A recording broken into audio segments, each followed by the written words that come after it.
धन्यवाद।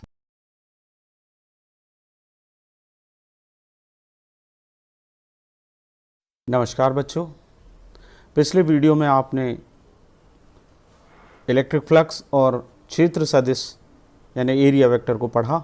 आज हम बहुत इम्पोर्टेंट कॉन्सेप्ट गॉस की थ्योरम को समझेंगे और उसके एप्लीकेशंस पर भी अनुप्रयोग एक है, उसका डेरिवेशन हम आज करेंगे। चलिए शुरू करते हैं।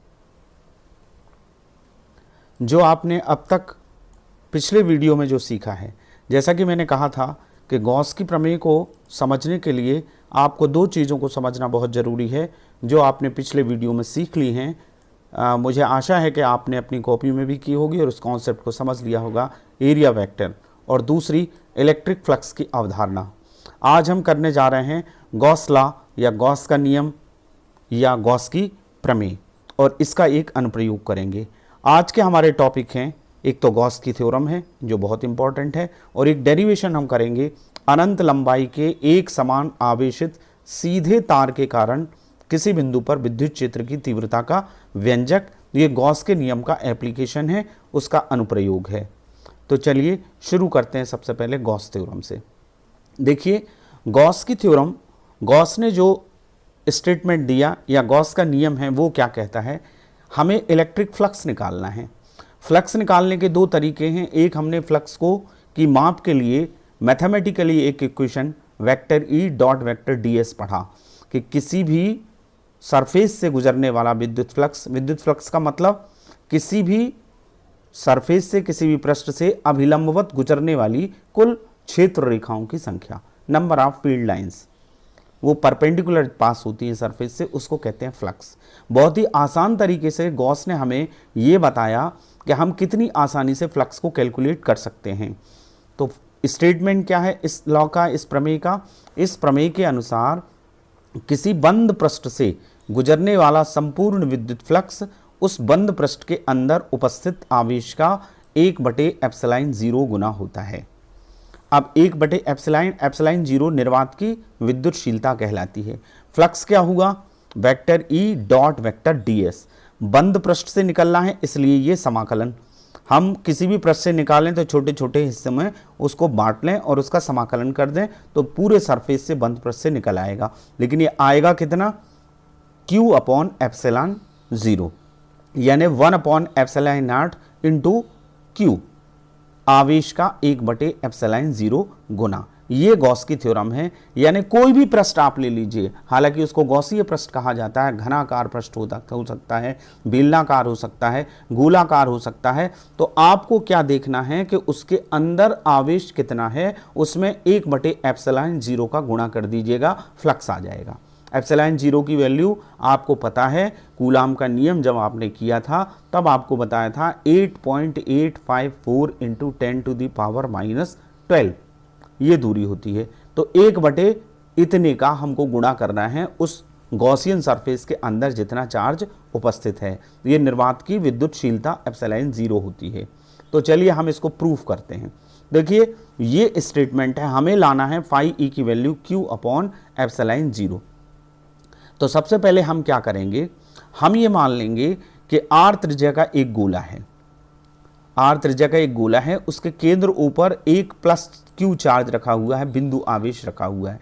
तो हमें फ्लक्स कैलकुलेट करने के लिए दो चीज़ों की ज़रूरत होती है। एक ज़रूरत होती है विद्युत क्षेत्र की तीव्रता की और एक ज़रूरत होती है क्षेत्रफल की।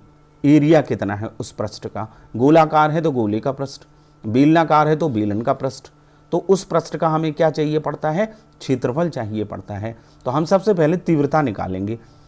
यहाँ से r दूरी पर हमने एक कंसीडर किया पॉइंट P, इस पे विद्युत क्षेत्र की तीव्रता। तो तीव्रता का बिंदु आवेश के कारण किसी बिंदु पर तीव्रता का व्यंजक आप कर चुके हो, वो होता है 1/4πε0 Q/r, जितनी डिस्टेंस होती। इसी से आपने अक्षीय स्थिति निकाली, इसी से आपने निरक्षीय स्थिति में तीव्रता निकाली। तो ये तीव्रता का सूत्र है। तो हमारे पास आएगा, इस O बिंदु पर रखे Q चार्ज के कारण R बिंदु पर विद्युत क्षेत्र की तीव्रता आएगी vector E equals to 1/4πε0 Q/r²। ये यूनिट वेक्टर R है। इसकी वैल्यू यदि परिमाण अकेला निकालें हम तो इसकी वैल्यू 1 होती है। ये दिशा बताता है। तो दिशा क्या बताएगा, इस विद्युत क्षेत्र की दिशा बाहर की ओर होती है, प्लस क्यू चार्ज है तो बाहर की ओर होगी, यानी इस ds पृष्ठ के क्षेत्रफल सदिश, मैंने पिछले वीडियो में बताया क्षेत्रफल सदिश पृष्ठ के अभिलंबवत होता है, तो इसकी दिशा और इसकी दिशा एक ही है, तो ये OP के अनुदिश होगी इसकी दिशा, उसी दिशा में ये एकांक सदिश है। तो ये हमारा समीकरण 1 आ गया। अब हमें क्या करना है, फ्लक्स निकालना है। तो हम ये मान लेते हैं कि ये बिंदु P को घेरे हुए एक अल्पपृष्ठ ds है, ये ds है हमारा अल्पपृष्ठ, ठीक है। तो यदि हमने ये अल्पपृष्ठ लिया है तो इसका सदिश क्षेत्रफल सदिश इसके लंबवत होगा, यानी ये जो वेक्टर r है, यूनिट वेक्टर r जो कि दिशा बता रहा है वेक्टर E की, उसी के अनुदिश वेक्टर ds की दिशा होगी। तो हमारा फ्लक्स इस छोटे क्षेत्र से निकालना है तो d फाई सफिक्स E होगा। तो ds इस पृष्ठ से गुजरने वाला फ्लक्स क्या आएगा, d phi E equals to, ये फ्लक्स का सूत्र है, vector E dot vector ds। किसी भी पृष्ठ से गुजरने वाला विद्युत फ्लक्स विद्युत क्षेत्र की तीव्रता यानी वेक्टर E और वेक्टर ds क्षेत्रफल सदिश के अदिश गुणनफल के बराबर होता है, डॉट प्रोडक्ट के बराबर होता है EDS। अब हम इस डॉट प्रोडक्ट को खोल देंगे। डॉट प्रोडक्ट क्या होता है, दो सदिशों का अदिश गुणनफल AB cos थीटा होता है, उन सदिशों के परिमाणों और उनके बीच के कोण की कोज्या के गुणनफल के बराबर होता है, तो वो होगा AB cos थीटा। तो इस तरह से ये हो जाएगा EDS cos 0। अब यहाँ cos 0 क्यों आया, cos 0 ये आया इसलिए आया है कि वेक्टर E और वेक्टर ds के बीच का कोण 0 है, ये दोनों एक ही दिशा में हैं, जिस दिशा में वेक्टर ds है उसी दिशा में वेक्टर E है, इसलिए इनके बीच का कोण क्या है, 0 है। अब जो इक्वेशन फर्स्ट से हम वेक्टर E की वैल्यू लेके आए हैं, E इज इक्वल टू क्या आया था, 1/4 pi epsilon 0 q upon r square unit vector r। अब हमें यहाँ केवल परिमाण रखना है, परिमाण रखना है। यदि हमें इसकी वैल्यू रखना होती तो हम पूरी रखते, केवल हमें मैग्नीट्यूड रखना है तो हम केवल ये मैग्नीट्यूड r का जो होता है वो 1 होता है यूनिट वेक्टर r का, तो हम वैल्यू रखेंगे 1/4 pi epsilon 0 q upon r square, और ये ds का परिमाण, तो ये ds आ गया यहाँ पर, ठीक है। ये हमारा इक्वेशन 3 हो गया। ये हमने निकाला फ्लक्स किससे, इस अल्पपृष्ठ ds से गुजरने वाला विद्युत फ्लक्स, लेकिन हमें इस पूरे पृष्ठ से निकालना है।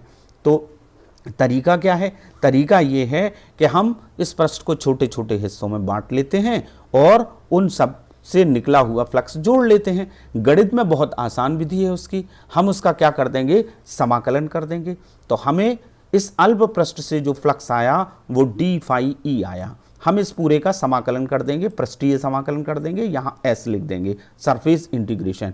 तो d फाई E की जो वैल्यू है वो हमने अभी निकाली, वो कितनी है, वो वैल्यू ये है, d phi E equals to 1/4 pi epsilon 0 q upon r square ds। ये हमारा इक्वेशन 3 आया था, ये इक्वेशन 3 की वैल्यू हम यहाँ पर पुट कर देंगे। तो हमारा इक्वेशन हो जाएगा 1/4 pi epsilon 0 q upon r square into ds। ये आ गया हमारा। अब हमें समाकलन करना है, तो ये सारी राशियों का समाकलन नहीं होगा, इसमें समाकलन से बाहर जो क्वांटिटी आएंगी वो कौन कौन सी आएंगी, वो आएंगी ये पूरी 1/4 pi epsilon 0 q upon r square. समाकलन किसका होना है, केवल ds का, हमें पूरा क्षेत्रफल चाहिए, तो समाकलन का निशान कहाँ लगेगा, इसके आगे। ये हमारा इक्वेशन 5 हो गया। अब हमने ये गोलीय सरफेस लिया है, ये हमने गोला लिया है, आपने 10th में पढ़ा है कि गोले का पृष्ठ क्या होता है, संपूर्ण पृष्ठ, r त्रिज्या के गोले का संपूर्ण पृष्ठ होता है 4 पाई r स्क्वायर। इसका मतलब है इंटीग्रेशन ds की वैल्यू क्या है, 4 pi r square. Then put this value in equation 5। तो इक्वेशन 5 में जब हम ये वैल्यू रखेंगे तो हमारे पास आएगा 1/4 pi epsilon 0 q upon r square into 4 pi r square. यहाँ ये 4 पाई और r स्क्वायर से 4 पाई r स्क्वायर हमारा कैंसिल हो जाएगा, कैंसिल हो जाएगा, तो हमारे पास q अपॉन एप्सिलॉन 0 बचेगा, यानी हमारे पास आएगा phi E equals to q upon epsilon 0। यही गॉस की प्रमेय है। गॉस की प्रमेय का कथन क्या कह रहा था, कथन ये कह रहा था किसी भी बंद पृष्ठ से, ये क्लोज सरफेस है, गुजरने वाला संपूर्ण विद्युत फ्लक्स उसके अंदर उपस्थित आवेश का 1/एप्सिलॉन 0 गुना होता है। तो इस तरह से गॉस की प्रमेय हमने सिद्ध की। मेरा कहना यह है कि बड़ा सिंपल मेथड है ये गॉस की प्रमेय को प्रूफ करने का। एक मेथड और है जिसमें हम घन कोण की कॉन्सेप्ट से गॉस की प्रमेय को प्रूफ करते हैं, लेकिन ये बिल्कुल इजी मेथड है, आपको इसे पूरा करना है और आप इसको नोट करिएगा अपनी कॉपी में और इसे करिएगा, बहुत इंपॉर्टेंट क्वेश्चन है। अब हम इसके एक एप्लीकेशन को करेंगे, उस एप्लीकेशन को सीखेंगे। चलिए उसका डेरिवेशन हम कैसे करते हैं। देखिए प्रश्न हमारा ये है कि किसी रेखीय आवेशित तार के कारण, अनंत लंबाई के रेखीय आवेशित तार के कारण किसी बिंदु पर विद्युत क्षेत्र की तीव्रता का व्यंजक ज्ञात कीजिए। तो हमने ये ए बी एक तार लिया जो कि प्लस चार्ज से आवेशित है, ये एक सीधी रेखा है, रेखीय आवेश इसको बोलते हैं, ये पॉजिटिव चार्ज है। इससे हमें इसके किसी बिंदु से आर दूरी पर यहाँ पॉइंट पी है, इस पे इंटेंसिटी निकालना है with the help of Gauss law. तो क्या करेंगे हम कि हम एक बेलन बनाएंगे। तो सबसे पहले ये मान लें कि ए बी ये एक तार है अनंत लंबाई का और इसकी प्रति एकांक लंबाई पर आवेश कितना है, लैम्डा है। इस आवेश को, प्रति एकांक लंबाई पर आवेश को रेखीय आवेश घनत्व कहते हैं, लीनियर चार्ज डेंसिटी कहते हैं। ये आवेश हमने क्या मान लिया, लैम्डा मान लिया। यदि हमें पी पर तीव्रता निकालना है तो हमें जब भी तीव्रता, गॉस के नियम का एप्लीकेशन जब हम करते हैं, यूज करते हैं, तो हमें गॉसियन सरफेस बनाना पड़ता है। तो गॉसियन सरफेस, चाहे हम आवेश को घेर के एक गोला बना लें, चाहे हम एक बेलन बना लें, चाहे हम एक घन बना लें, उसके अंदर जितना आवेश उपस्थित होगा उसका 1/ε0 गुना होगा। यानी कैलकुलेशन करने के लिए हमें क्या है, एक पृष्ठ बनाना पड़ता है, बंद पृष्ठ, और वही बंद पृष्ठ क्या कहलाता है, गॉसीय पृष्ठ कहलाता है। तो हम इस तार को घेरे हुए एक बेलन की कल्पना करते हैं। ए बी अक्ष का आर त्रिज्या का एक ऐसा बेलन बनाया जिसकी लेंथ जो है, हाइट जो है, वो स्मॉल एल है। तो ये जो पृष्ठ है ये गॉसीय पृष्ठ कहलाएगा, जिस पर तीव्रता कैसी होगी, बाहर की तरफ होगी, पॉजिटिव चार्ज है तो बाहर होगी। अब इसके कारण यहां पर जो टोटल चार्ज होगा गॉसीय पृष्ठ के अंदर, कुल आवेश, एक लंबाई पर आवेश कितना है, लैम्डा, तो एल लंबाई पर आवेश कितना होगा, लैम्डा एल। 1 रुपए की एक चीज है तो 10 रुपए की 10 चीजें आएंगी। तो एक लंबाई पर आवेश कितना है, लैम्डा है, तो स्मॉल एल लंबाई है इसकी, तो स्मॉल एल लंबाई पर टोटल चार्ज कितना आ जाएगा, लैम्डा एल। तो Q = लैम्डा एल, ये हमारा इक्वेशन फर्स्ट आ गया। अब मान लीजिए इस P को घेरे हुए एक अल्प पृष्ठ ds है, ds लिया जाए, तो इस पृष्ठ से गुजरने वाला विद्युत फ्लक्स हमको निकालना है। कैसे आएगा वो, ये हमारा फर्स्ट इक्वेशन आया था। अब हमने ये मान लिया कि P को घेरे हुए एक पृष्ठ ds है, तो इस पृष्ठ से गुजरने वाला फ्लक्स क्या निकलेगा, फार्मूला क्या है, vector E dot vector ds। ये अल्प पृष्ठ है तो यहाँ d phi E होगा। अब ये बेलन जो है इसको 3 पृष्ठों में विभाजित किया जा सकता है। बेलन के 3 पृष्ठ होते हैं, 2 इसमें समतल वृत्तीय पृष्ठ हैं S1 और S2, और तीसरा ये जो होता है ये कहलाता है वक्र पृष्ठ। अब यहाँ पर आप सिचुएशन देखें, आपने पढ़ा है फ्लक्स में कि यदि पृष्ठ विद्युत क्षेत्र के समानांतर है तो उससे गुजरने वाला विद्युत फ्लक्स 0 होता है, और यदि पृष्ठ विद्युत क्षेत्र के लंबवत है तो उससे गुजरने वाला फ्लक्स आता है, अधिकतम होता है।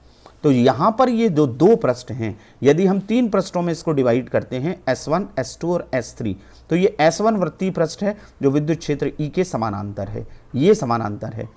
तो यहाँ पर जो क्षेत्रफल सदिश होगा वो लंबवत होगा, 90 डिग्री का कोण होगा, तो cos 90 0 हो जाएगा, यानी S1 और S2 से गुजरने वाला फ्लक्स 0 आएगा, केवल फ्लक्स निकलेगा S3 से।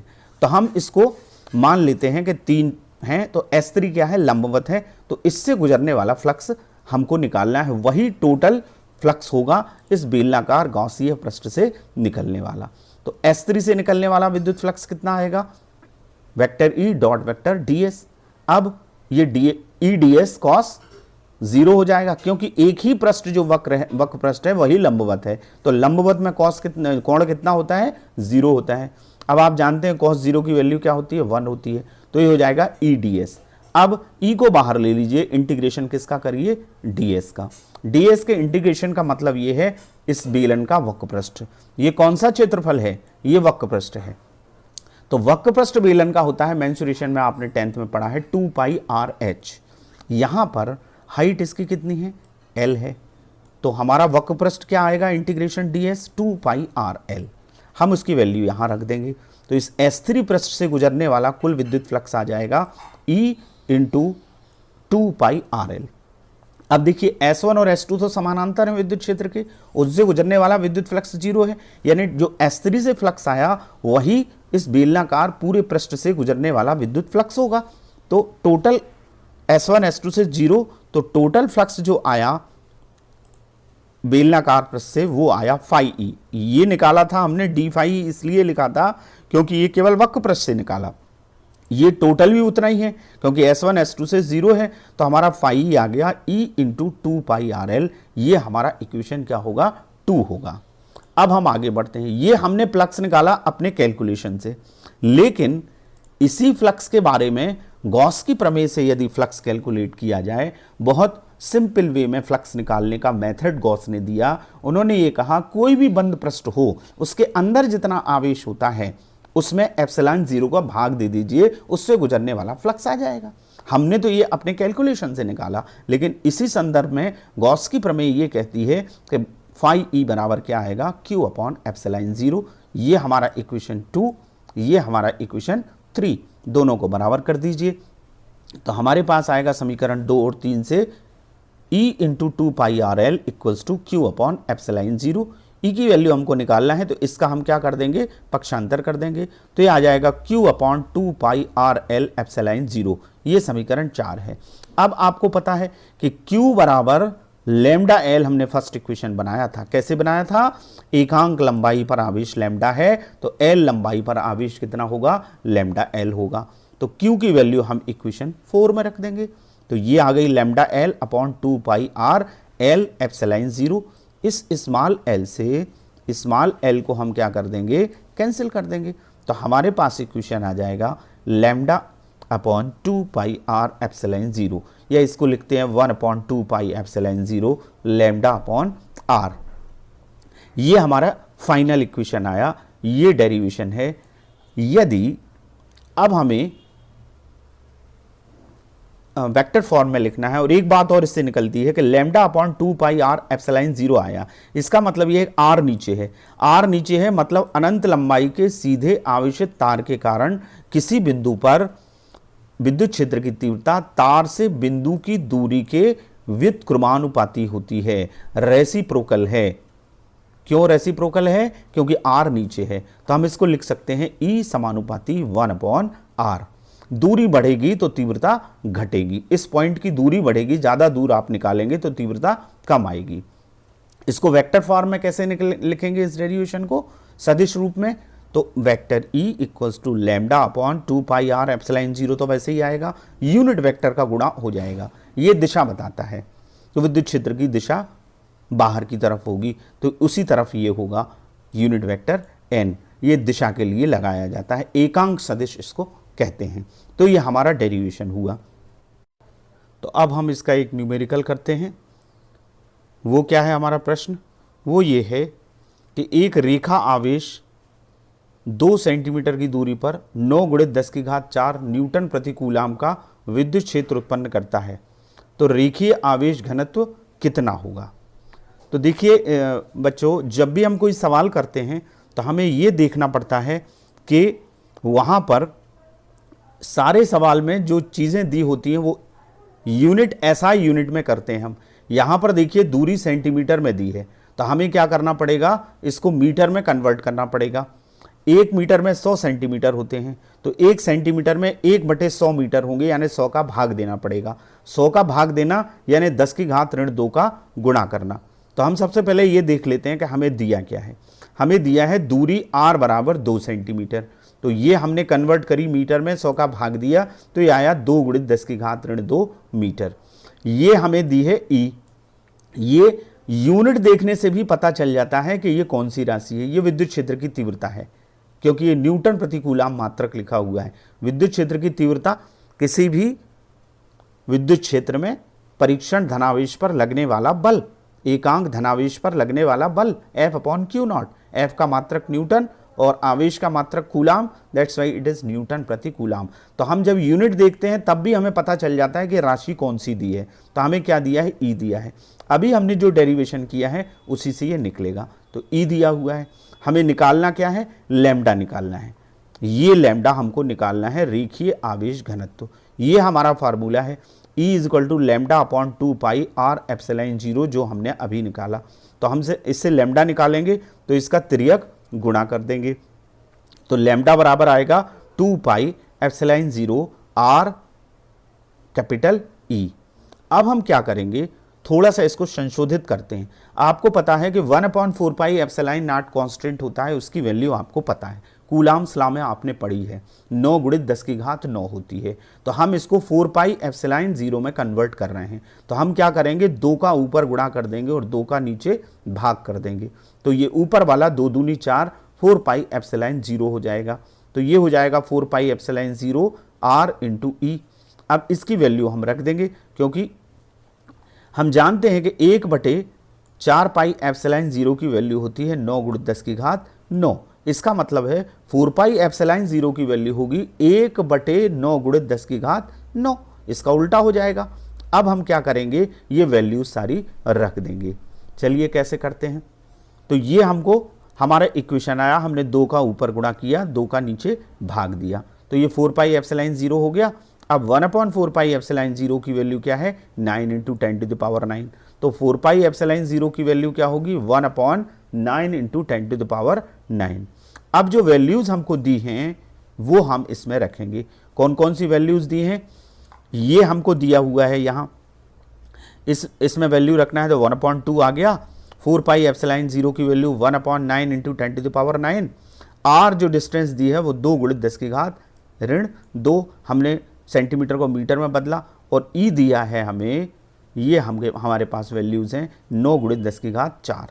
अब हम क्या करेंगे, इस 2 से इस 2 को हम क्या कर देंगे, कैंसिल कर देंगे। इस 9 से ये 9 को हम कैंसिल कर देंगे। अब हमारे पास 10 टू द पावर -2 ऊपर बचा, 10 टू द पावर 4 बचा और 9 नीचे बचा। ये 9 ऊपर जाएगा, तो ये प्लस का 9 है तो ये माइनस का हो गया। ये -9 और -2 ये हो गया -11। -11 में से प्लस के 7 जाएंगे तो माइनस के 7 आ जाएंगे। और यूनिट क्या आएगा, कूलाम प्रति मीटर। यहाँ से आप देख लीजिए इक्वेशन क्या होता है, लैम्डा अपॉन आर आती है, तो ये कूलाम प्रति मीटर इसका यूनिट होता है रेखीय आवेश घनत्व का। तो इस तरह से हमने ये न्यूमेरिकल किया। चलिए एक सवाल और करते हैं। 2.4 मीटर व्यास के किसी एक समान आवेशित गोले का पृष्ठीय आवेश घनत्व 80.0 माइक्रो कूलाम पर मीटर स्क्वायर है।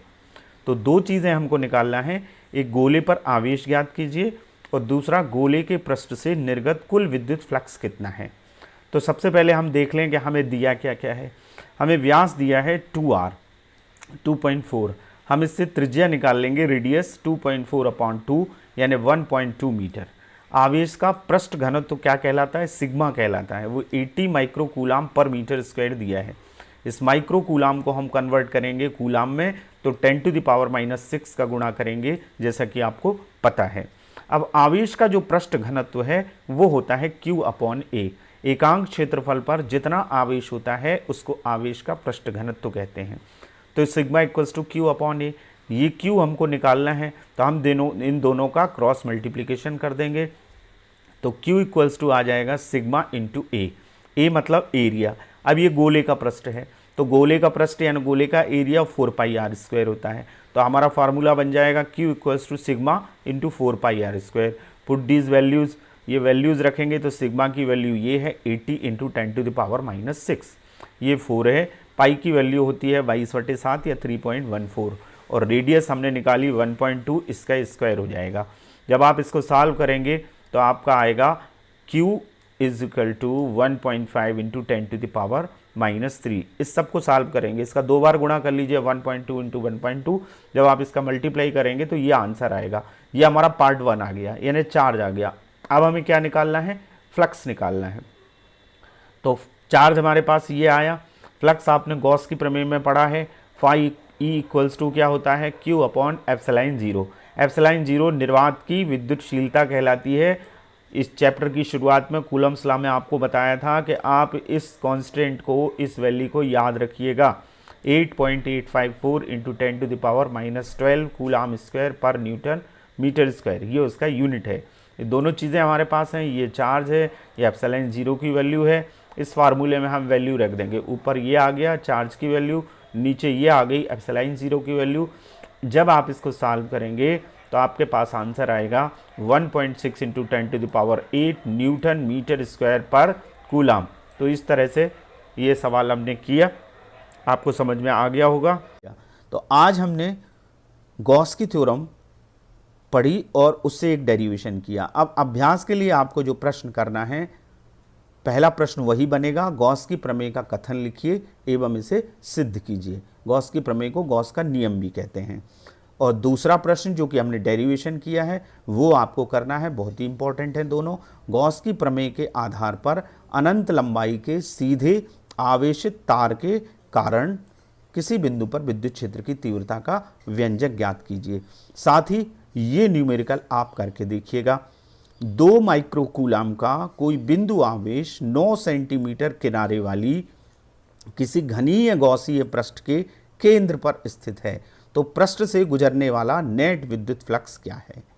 माइक्रोकूलाम को कूलाम में कन्वर्ट करना है, आपको सेंटीमीटर को मीटर में करना है। आप करके देखिए, नहीं तो किसी नेक्स्ट वीडियो में मैं इस न्यूमेरिकल को आपको सॉल्व करके बताऊंगा। तो आपको अब अपनी कॉपी में करना है।